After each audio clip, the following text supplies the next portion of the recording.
It was May 24, 2022, a morning that began like many other school days in the small town of Uvalde, Texas. Students and parents were gathering for an end-of-year celebration at Robb Elementary School, where children would receive awards and families smiled in photos. But by the early afternoon, this ordinary day became a terrible and unforgettable tragedy. At just 18 years old, Salvador Ramos walked away from his normal life into history for a very dark reason. Ramos was a former student who had once attended school in Uvalde. But in the weeks before the shooting, he had dropped out of Uvalde High School due to poor attendance and failing grades.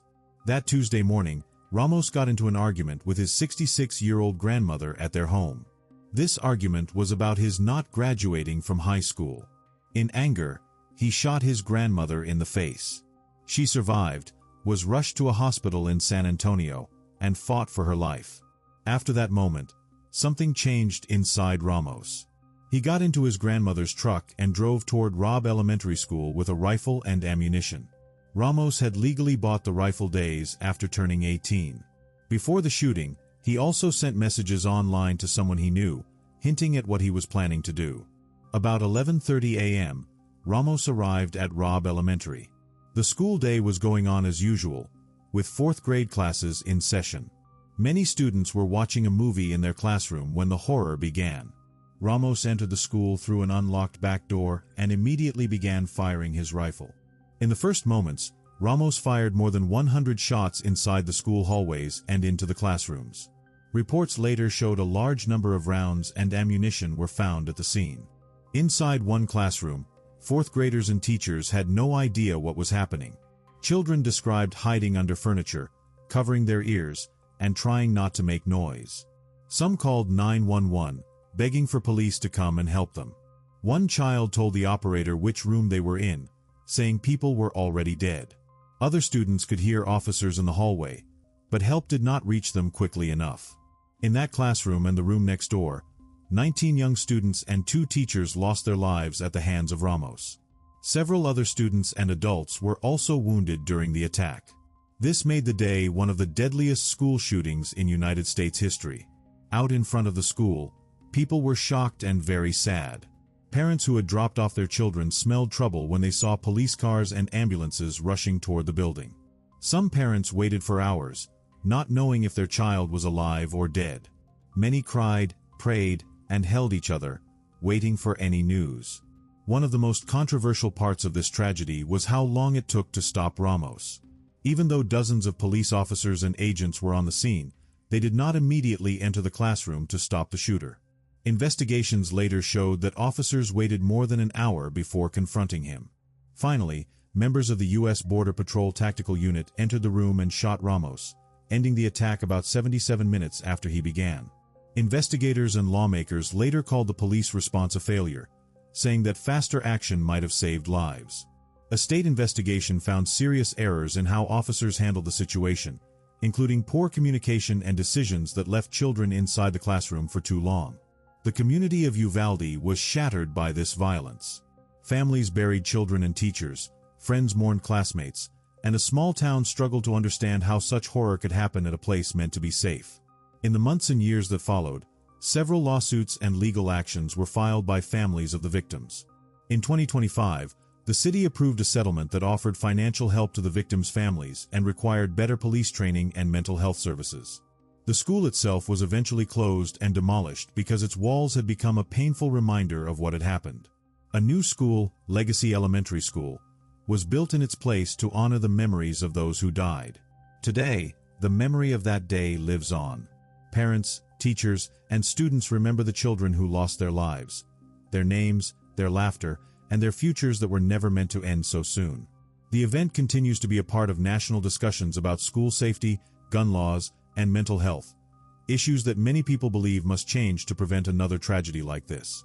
In the end, the story of Salvador Ramos and Robb Elementary School is not just about numbers or headlines. It is about real kids and teachers whose lives were taken too soon, and a community whose bonds and hearts were forever changed by one of the darkest days in American school history.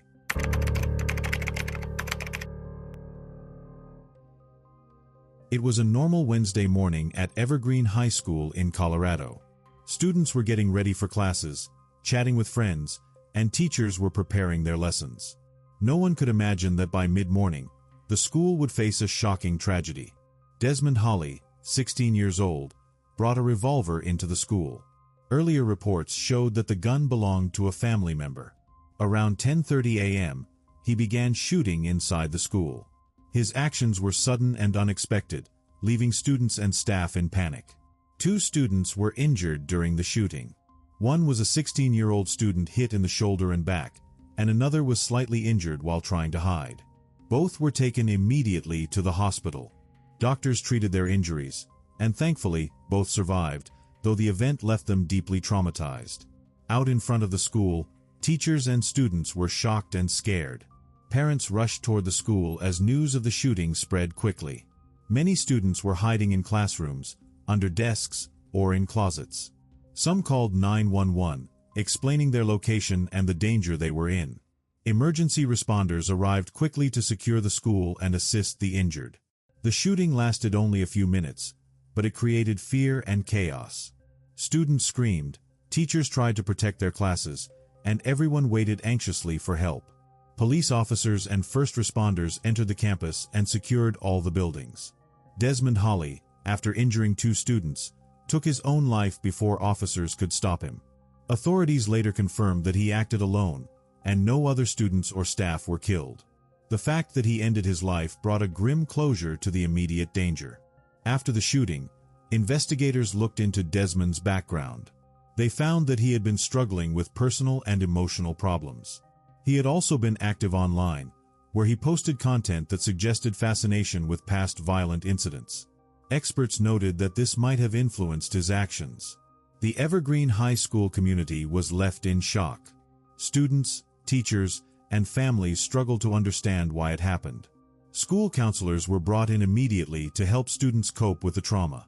Support systems, including therapy sessions and community meetings, were arranged to help everyone process the event. Parents were anxious and fearful for their children. The school district closed Evergreen High School for several days to ensure safety and provide space for grieving. The local government also announced that security procedures would be reviewed to prevent future incidents. Both injured students began recovery at hospitals, surrounded by family and friends. Their courage became a symbol of hope for the community, reminding everyone that even in tragedy, people can survive and recover. Teachers and staff worked together to reassure students and create a safe environment once the school reopened. The shooting also sparked discussions about school safety, mental health, and warning signs in teenagers. Community leaders, law enforcement, and mental health professionals talked about ways to help students who may be struggling emotionally. Awareness campaigns were launched in local schools to teach students how to seek help before problems escalate. Evergreen High School slowly returned to normal life. Classes continued, and students tried to focus on their education. But the memory of the shooting remained. Students and teachers remembered the day as a moment of fear and resilience, honoring the injured students who survived. In the end, the Evergreen High School shooting serves as a reminder of how quickly a normal day can turn into a tragedy. Desmond Holly is no longer active, but the lessons learned from that day continue to shape school safety and awareness in the community.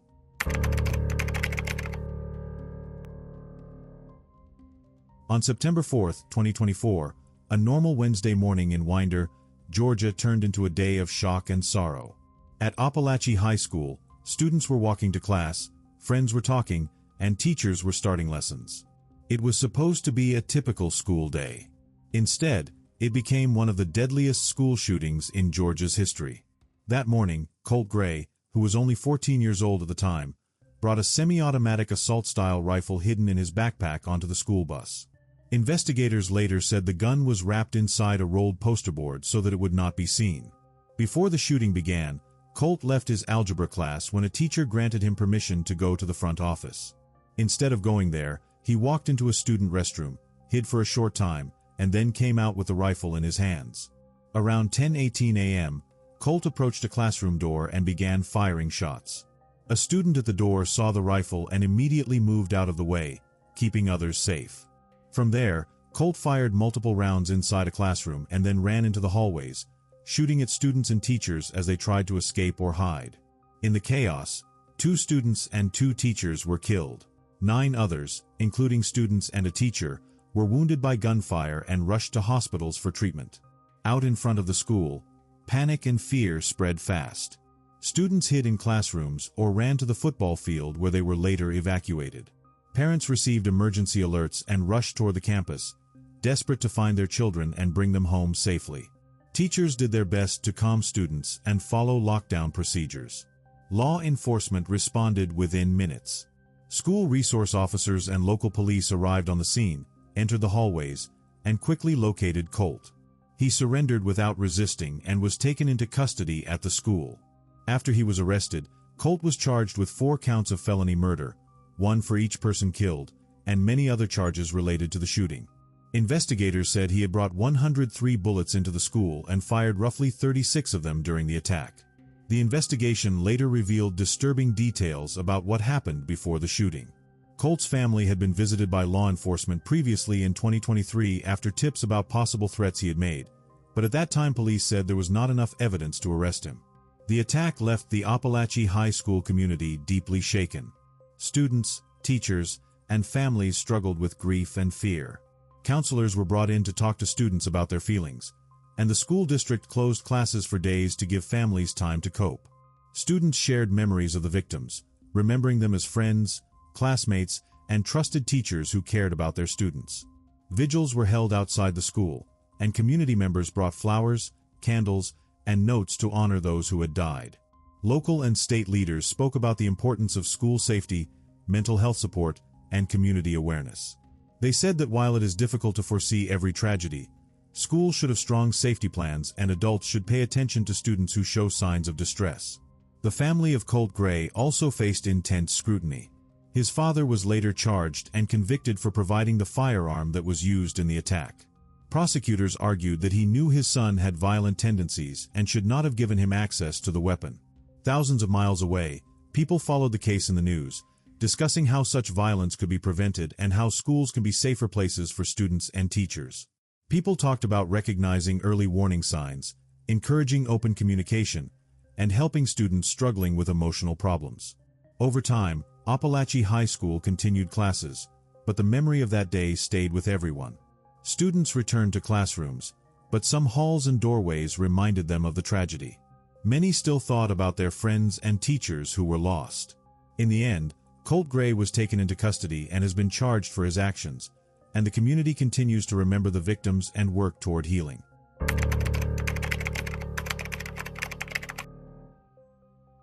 On March 7, 2022, what looked like a normal Monday afternoon near East High School in Des Moines, Iowa turned into a violent and tragic event that shocked the community. Several teenagers were standing on a sidewalk near the school just after classes ended for the day. At about 2:40 p.m., multiple vehicles drove slowly past the group and opened fire. At least 35 shots were fired from more than one vehicle in a drive-by shooting, according to police reports. One of the victims, a 15-year-old boy named Jose David Lopez, was struck and later died from his injuries at a hospital. 2 teenage girls, aged 16 and 18, were also hit by gunfire and were taken to the hospital in critical condition. Both survived. Police said the attack was connected to ongoing gang-related conflicts in the area. Investigators believed the shooting was not random, but instead tied to a violent dispute between rival groups. Law enforcement responded quickly. Within hours, officers had arrested several teenagers in connection with the shooting. In total, 10 teenagers aged 14 to 18 were eventually charged with first-degree murder and attempted murder for their roles in the attack. Among those charged was Gumaro Marquez Jacobo. Although the exact details of his actions during the shooting were not described in early police reports, court records later revealed what happened next. Gumaro was initially charged with serious violent offenses as part of the group involved in the drive-by shooting, alongside others whose actions included firing guns at the victims. As the legal process continued throughout 2022, prosecutions worked to sort out each defendant's role in the incident. Some of the teenagers pleaded guilty to first-degree or second-degree murder and received long prison sentences. Others reached plea agreements with prosecutors. In October 2022, Gumaro Marquez Jacobo agreed to a plea deal in his case. He pleaded guilty to charges including being an accessory after the fact, providing a pistol or revolver to a person under 21, and being a person ineligible to carry a dangerous weapon. Under this agreement, He acknowledged that he was aware of the shooting and helped others after it happened, including driving away from a secondary location to prevent their capture. By pleading guilty to these lesser charges, rather than murder or attempted murder, Gumerot avoided a long prison sentence. Instead, he received a 4-year suspended sentence along with probation and fines. A suspended sentence means that he will not serve that time in prison right away, but could be required to if he violates probation conditions. The court agreed to this outcome because of the nature of his involvement and the plea deal that reduced his charges. Prosecutors pointed out that while Gumerot did not fire shots himself, he played a role in the events surrounding the shooting and took actions afterward that supported others who were directly involved. The community response to the drive-by shooting was one of sorrow and concern. Schools in the area went into temporary lockdown after the event, and parents rushed to find their children safe. East High School students, teachers, and families came together to mourn the loss of a young life and support those who were injured. Local leaders stressed the need for better youth support programs, gang prevention efforts, and stronger communication between schools, families, and law enforcement to try to stop similar violence in the future. Although the shooting happened outside school property as students were leaving, the emotional impact was felt throughout the Des Moines school community. The loss of a life and the injuries sustained by others served as a powerful reminder of the danger of gun violence and the need for community action. In the end, Gumerot Marquez Jacobo was sentenced under a plea deal and is no longer active in legal proceedings, bringing his part of the case to a close.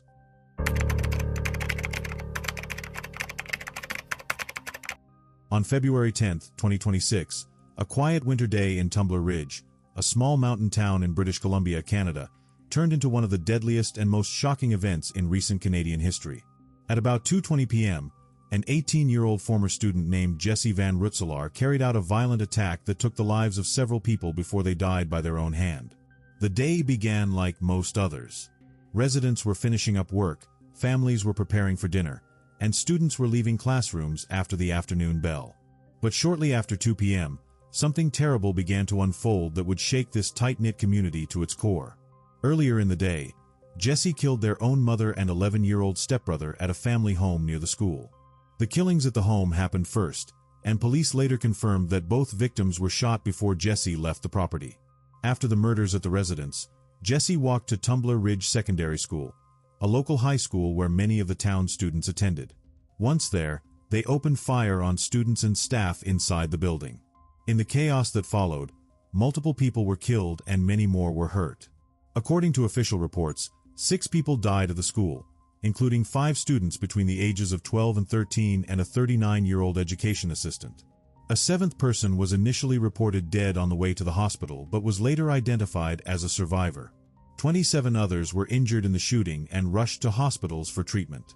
Some were treated for serious injuries, while others were treated and released. Fear and confusion spread quickly throughout Tumbler Ridge as the shooting unfolded. Students barricaded classroom doors with desks and chairs to protect themselves, while teachers tried to calm others and keep them safe until help arrived. Outside, residents heard sirens and saw emergency vehicles rushing toward the school. Parents, shocked and worried, waited anxiously for news about their children. Local police and the Royal Canadian Mounted Police, RCMP, arrived on the scene within minutes of the first calls. Once inside the school, officers found Jesse, who had died from what appeared to be a self-inflicted gunshot wound. Police confirmed that no one else was involved and that Jesse acted alone. The attack was later called one of the deadliest mass shootings in Canada's recent history, and the most deadly school shooting in the country since the 1989 École Polytechnique massacre. Tumbler Ridge, a town with a population of only about 2,400 people, was left in deep grief. Vigils were held, and community members gathered to mourn the victims and support one another. Leaders and families spoke about the need for stronger mental health support and better systems to help people in distress before tragedies like this happen. In the end, Jesse Van Rutselaar is no longer active, having died at the scene, and the community continues to mourn the victims and seek healing after this devastating event.